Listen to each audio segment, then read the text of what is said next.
Hi, Prithviraj. Hello, How are you? I'm good. How are you? All good. Uh, do you like Bombay in general? Of course, I do. You do? Yeah, I mean, my wife thinks of this as a home city, Yeah. and because she spent all of her professional career, almost all of it, in Bombay. So I do have a house actually in Bombay, and though I live in Cochin, Yeah. and to me, this is since my wife is from here, Yeah. like she thinks she's a Bombay girl. Okay. This is like second home for me. So of course, Oh, I like Bombay. lovely, lovely. But we are so glad you're here. We finally, like I told you, caught hold of you because we don't get to very often. But welcome again. And okay, so Salaar, we're Yeah. going to talk about it, your next big release. I read that, Mr. S.S. Rajamouli is the first one who actually bought the ticket. Yes, tell me a little bit about, what does that support, that sense of brotherhood, from people of the Yeah. same fraternity mean to you? No, it's amazing. At least, he is probably the biggest filmmaker the country has at the moment. Probably one of the biggest international brands India has is S.S. Rajamouli, sir. And for him to come out and extend that support to us, not just about buying the first ticket, he actually interviewed Prashant, Prabhas, and myself.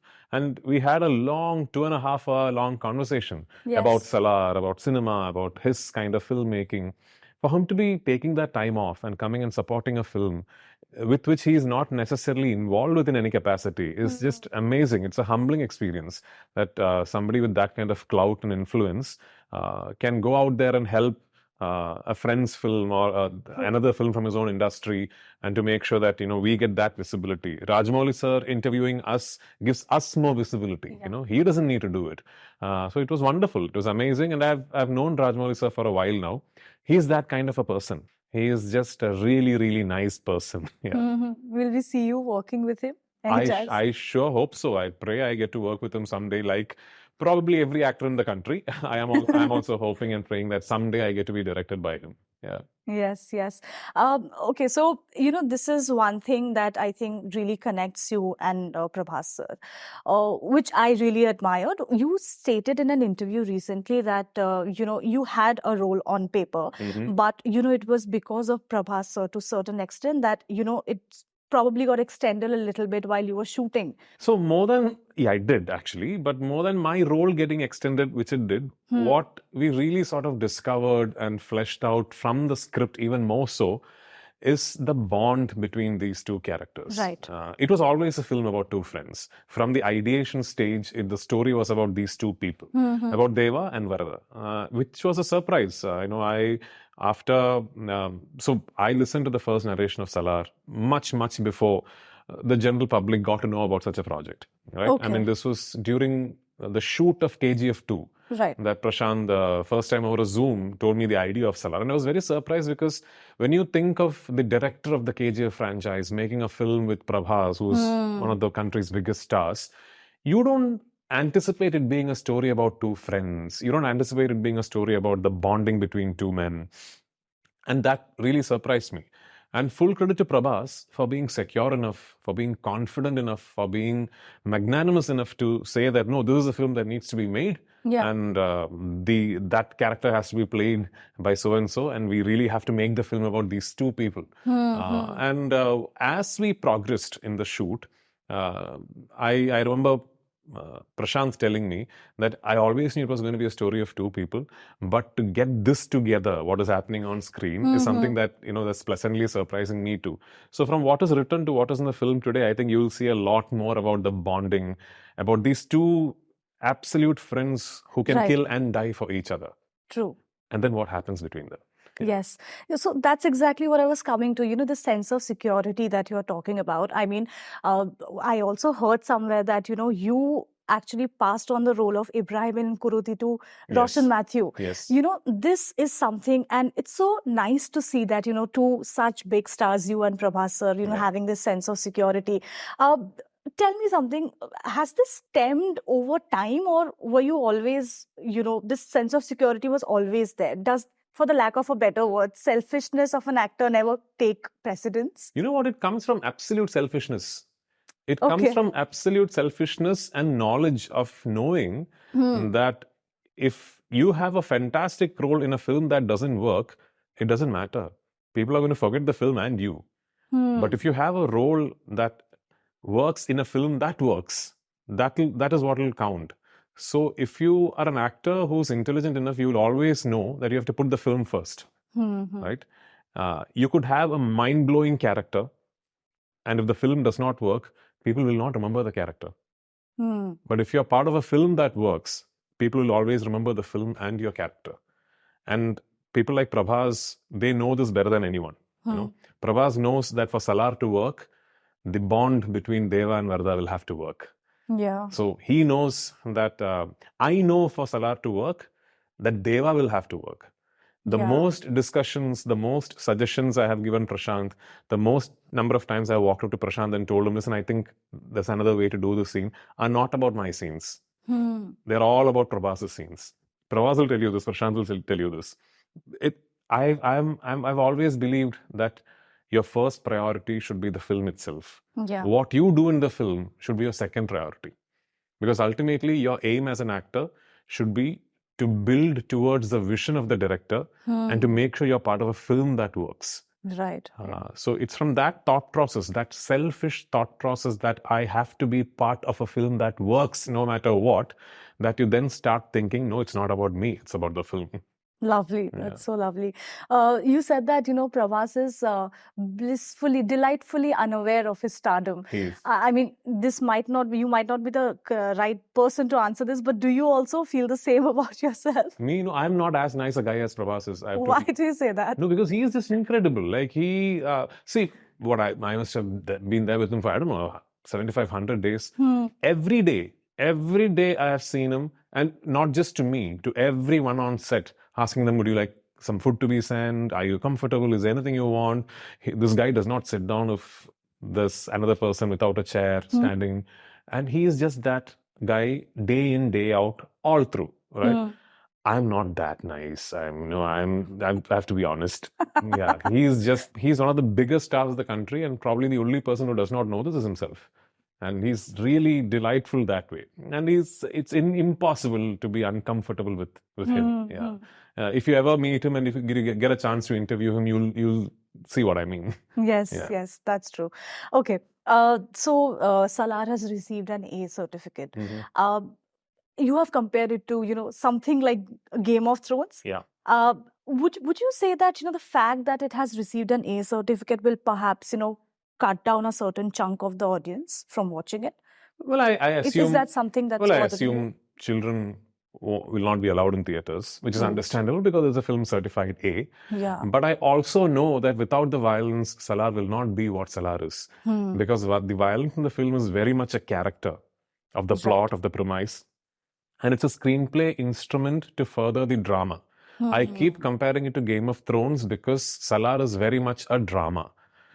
In spite of all the spectacular action, the violence, the huge production design, the massive sets, everything, Salaar is essentially about relationships, about what happens between these two people. Right. Not just about these two people.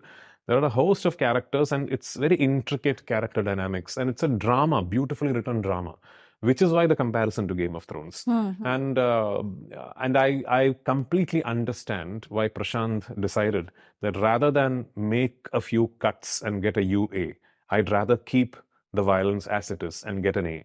Because if he had made those cuts, I think the film would have been incomplete. But are you a Game of Thrones fan?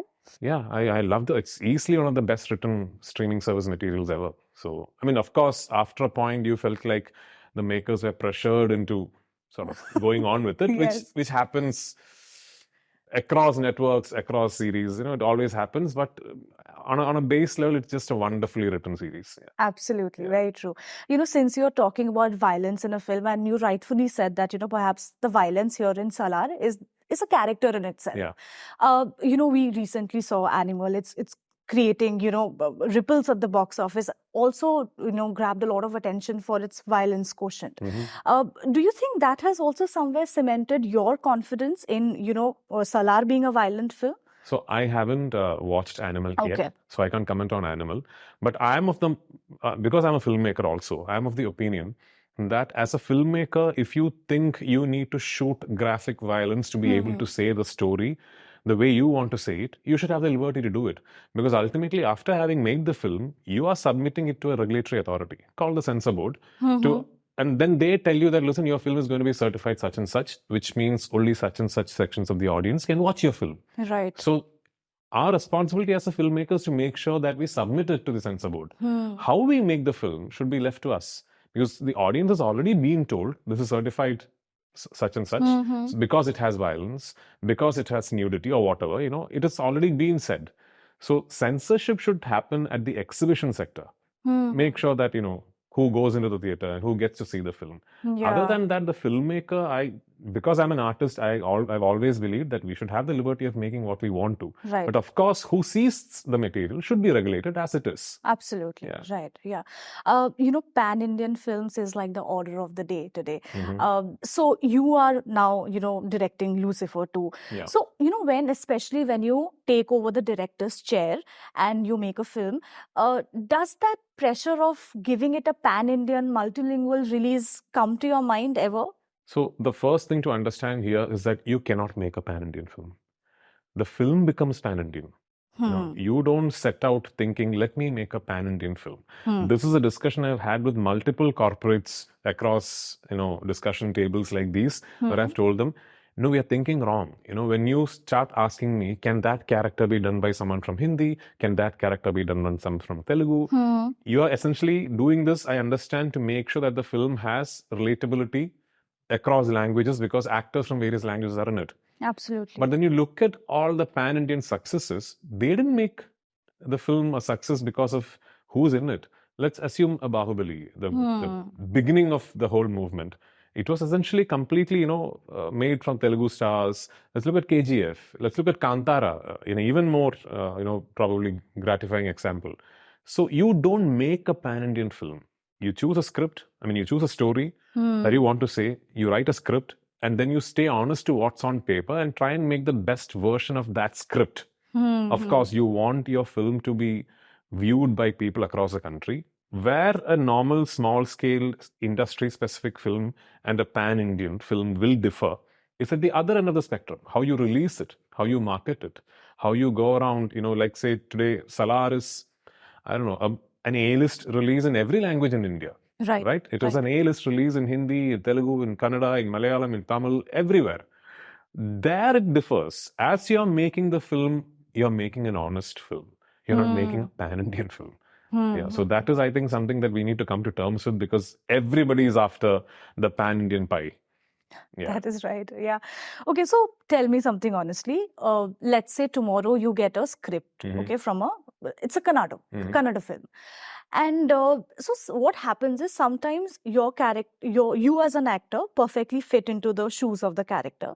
And sometimes you as an actor can figure it out that, okay, I might be cast in this film for this character so that the makers at large can perhaps capture the Malayalam market. Yeah. Do you sometimes figure that out? Why you are being cast? Yeah. So the classic case and example is Salaar, right? When Hombale Films, in fact, Salaar was first pitched to me by Hombale Films at the end of a discussion where we were discussing the possibility of me directing something for Hombale. And they told me Prashant would like to pitch a character because we are doing this big film that Prashant is directing and Prabhas is starring in. And my immediate reaction within myself is to say no. Right? I'm getting prepared to say no because this is exactly what I thought. I'm thinking, oh, okay, this must be like some 400-500 crore film that they're making. And they're going to try and get stars from various industries to sort of cushion each market and all that. All that thinking flew out of the window at the first narration. Because I realized that Prashant is not thinking that way.